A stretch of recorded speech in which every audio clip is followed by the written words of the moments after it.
Okay, so this is take two.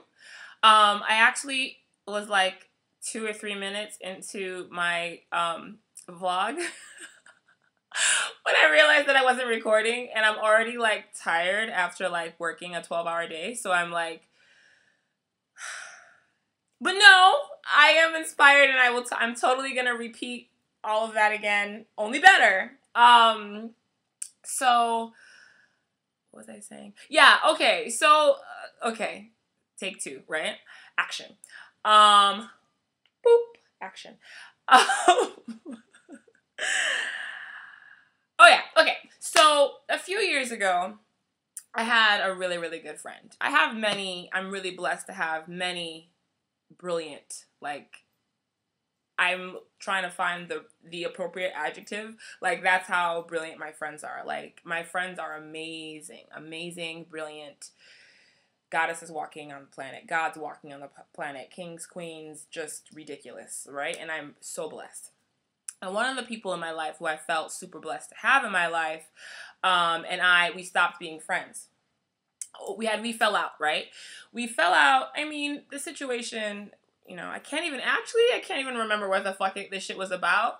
But I felt like she was really coming out of her face. It's like, you can have a disagreement with someone without coming out of your face, right? And she really like took it to the next level with how she treated me and the level of disrespect, right?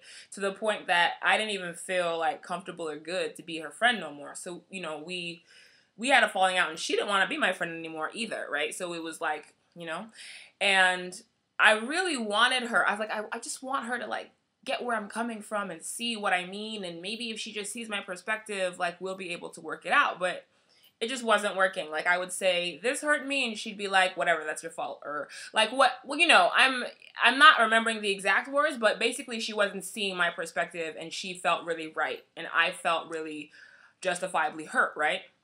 So we had a falling out. And it, I think as you grow older, grow wiser, grow up, change, transform, different people are in your lives, and not everybody stays there forever, no matter how much you would want them to. Which is something that's hard for me to sometimes grasp emotionally, because I want people to be there forever, especially if it's good. It's like, just keep it forever, And I do believe in working hard to make a relationship work, right? Whether it be a friendship, a romantic relationship, family, work, whatever. I believe in putting in time and energy to make something work, right? And so I tried. It didn't work. And I had to like learn to let that go, because she and I were such kindred sisters. Like, love the same colors, like love similar foods, really passionate, wear our hearts on the outside type of people, outspoken, bold, like world travelers, believe in the beauty of humanity, just alive and sparkling, glittering people, right? And so when you find somebody like that, when you find somebody who you feel is a reflection of you, it's hard to like lose that, because it's like losing yourself. At least that's what it's like for me. So, but I had to let it go. I'm like, I feel like you really, really, really came out of your face on a level of disrespect that's totally unnecessary and just cruel, and actually getting to a point of being fucking malicious and vindictive, right? So I was like, all right, I'm gonna let it go. Sometimes we'll still think about it like, but I'd let it go. This morning, I wake up, I'm checking my Facebook, and I have this message from her, and totally unexpected. And she's like, dearest Yvonne, I just want to let you know, I want to apologize to you for like hurting you. I felt like, I really disrespected you. We had an amazing friendship, and you were a really good friend to me, and I'm sorry. Let me know if there's anything that I, need to say to you. I apologize. I'm sorry, And it was just like, huh? Like, what? Like, I just totally was not expecting that. I just thought that in my mind, I thought that she thought that I was a bitch, and I was like, she's never gonna see my perspective. Fuck it, And to get that is like, okay, what? Right? And it's also been 3 years, so it's totally out of the blue. I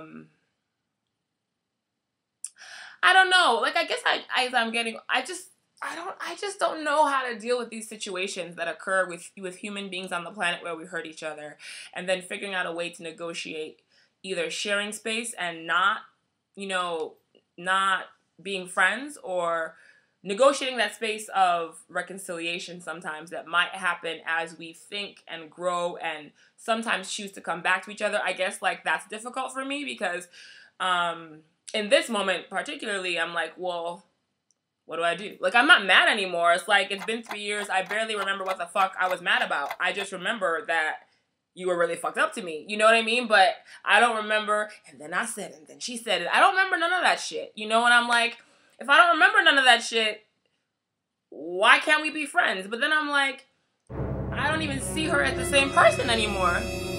Based on that whole falling out, was just like, you're being so rigid and so married to your own perspective, even as you are hurting someone who you call your sister. I don't trust you. So I guess, like, it just blows my mind a little bit. Like, I'm trying to figure out how to negotiate. Like, I don't know what to do, basically. And I also know that when you forgive people for things, even though for me, I feel like I'm conceding something, like I'm losing something, and I'm going to hold on to this grudge forever because I'm right.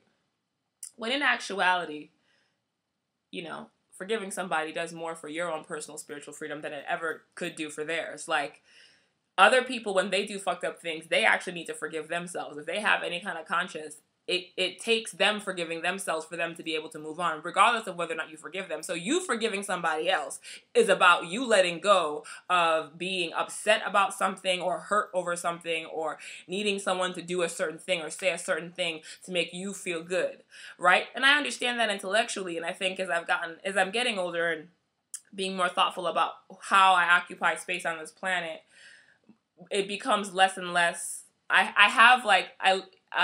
How can I say this? I have less spiritual capacity to actually hold grudges.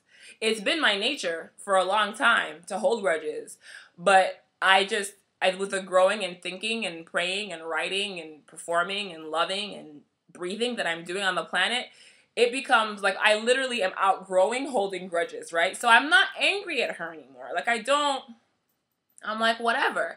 But I also don't know how to negotiate this apology, which seems authentic and sweet, and at another time in my life, maybe 2 years ago, maybe it would have made me, like, cry tears of joy or whatever, but now it's just like, okay. And there's a couple of people in my life who, after a long time, have been like, oh, yo, remember that thing I did and said that, like, really broke your heart? Dude, I'm sorry. It was fucked up with me. And I'm just like, I love that you wait until I have cried and cried, prayed and prayed, written and written as many poems as I can write about it, and let it go. And then you're like, dude, that was fucked up, son. And I'm just like, what? I don't know. I don't know what the lesson is. I'm trying to find some kind of lesson or, like, adage or wise sage saying so I can be like, I'm learning something. But I don't know. I guess you just don't need motherfuckers to be fucking healed. You don't. You don't need anybody to apologize for hurting you, for abusing you, for hitting you, for lying to you, for using you, abusing you, misusing you, for putting contusions on your soul, bruises onto your spirit. You don't need them to acknowledge what they did. You don't need that person on the fucking train that, like, bumped into you extra hard to say sorry for you to let it go. Like, you don't need the person that, like, shattered your heart into a million pieces and then took those pieces and broke them into more pieces to say, you know what, that was fucked up of me. My bad. I love you. I was awkward. I didn't know how to deal with, like, you don't need any of that. All you need is to personally make the choice to let it go and be free on your own, with or without someone ascending to the spiritual point where they can acknowledge that they did something wrong and then say that to you in a humble, beautiful way. So, while some of y'all in my life who done fucked me over in a serious way are coming around the bend, realizing what you done did, and apologizing to me, I mean, I guess thanks, but honestly, I don't need it. And I've almost outgrown you. I've outgrown you, and I've outgrown the need for this apology, so I don't know what to say, son.